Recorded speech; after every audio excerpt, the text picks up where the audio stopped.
اعوذ باللہ من الشیطان الرجیم بسم اللہ الرحمن الرحیم۔ ہم نے اس آسمان اور زمین کو اور اس دنیا کو جو ان کے درمیان ہے فضول پیدا نہیں کر دیا ہے۔ یہ تو ان لوگوں کا گمان ہے جنہوں نے کفر کیا ہے، اور ایسے کافروں کے لیے بربادی ہے جہنم کی آگ سے۔ کیا ہم ان لوگوں کو ایمان لاتے اور نیک عمل کرتے ہیں اور ان کو جو زمین میں فساد کرنے والے ہیں یکساں کر دیں؟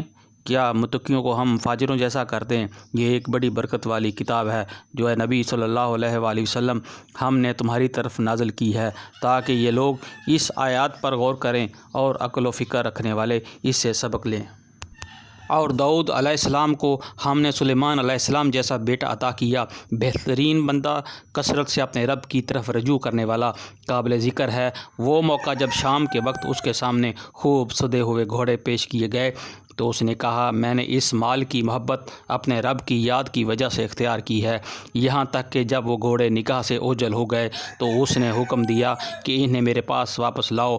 پھر لگا ان کی پنڈلیوں اور گردنوں پر ہاتھ پھیرنے، اور دیکھو کہ سلیمان کو بھی ہم نے آزمائش میں ڈالا اور اس کی کرسی پر ایک جسد لا کر ڈال دیا۔ پھر اس نے رجوع کیا اور کہا کہ اے میرے رب، مجھے معاف کر دے اور مجھے وہ بادشاہی عطا کر جو میرے بعد کسی کے لیے سزاوار نہ ہو، بے شک تو ہی اصل داتا ہے۔ تب ہم نے اس کے لیے ہوا کو مسخر کر دیا جو اس کے حکم سے نرمی کے ساتھ چلتی تھی، جدھر وہ چاہتا تھا وہ شیاطین کو مسخر کر دیا۔ پھر ہر طرح کے معمار اور غوطہ خور اور دوسرے جو پابندے سلاسل تھے، ہم نے اس سے کہا، یہ ہماری بخشش ہے، تجھے اختیار ہے جسے چاہے دے اور جس سے چاہے روک لے، کوئی حساب نہیں۔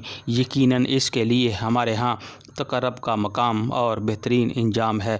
اور ہمارے بندے ایوب علیہ السلام کا ذکر کرو، جب اس نے اپنے رب کو پکارا کہ شیطان نے مجھے تکلیف اور عذاب میں ڈال دیا ہے، ہم نے اسے حکم دیا، اپنا پاؤں زمین پر مار، یہ ہے ٹھنڈا پانی نہانے کے لیے اور پینے کے لیے۔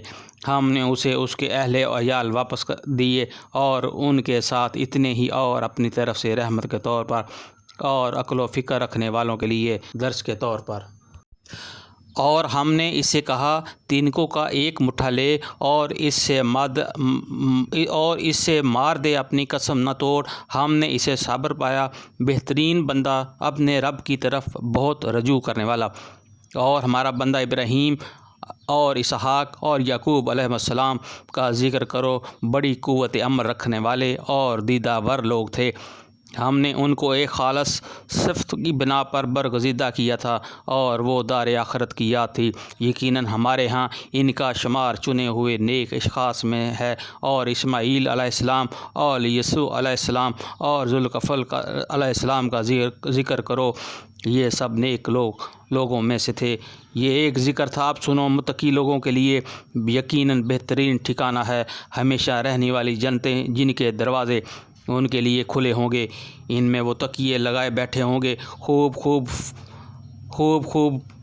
فواکہ اور مشروبات طلب کر رہے ہوں گے، اور ان کے پاس شرمیلی ہمسن بیویاں ہوں گی۔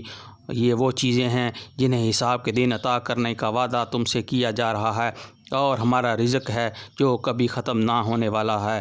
یہ تو ہے متقیوں کا انجام، اور سرکشوں کے لیے بدترین جہنم ہے، جہنم کا ٹھکانہ ہے، جہنم جس میں وہ جھلسے جائیں گے، بہت ہی بری قیام گاہ یہ ہے ان کے لیے۔ پس وہ مزہ چکھیں کھولتے ہوئے پانی اور پیپ اور لہو اور اس قسم کی دوسری تلخیوں کا۔ وہ جہنم کی طرف اپنے پیرووں کو آتے دیکھ کر آپس میں کہیں گے، یہ ہے لشکر تمہارے پاس کوسا چلا رہا ہے، کوئی خوش آمدید ان کے لیے نہیں ہے، یہ آگ میں جھلسنے والے ہیں۔ وہ ان کو جواب دیں گے، نہیں بلکہ تم ہی جھلسے جا رہے ہو، کوئی خیر مقدم تمہارے لیے نہیں، تم ہی تو یہ انجام ہمارے آگے لائے ہوئے ہو، کیسی بری ہے یہ جائے قرار۔ پھر وہ کہیں گے، اے ہمارے رب، جس نے ہمیں اس انجام کو پہنچانے کا بندوبست کیا، اس کو دوزخ کا دوہرا عذاب دے۔ اور وہ آپس میں کہیں گے، کیا بات ہے، ہم ان لوگوں کو کہیں نہیں دیکھتے جنہیں ہم دنیا میں برے سمجھتے تھے، ہم نے یوں ہی ان کا مذاق بنا لیا تھا، یا وہ کہیں نظروں سے اوجھل ہیں؟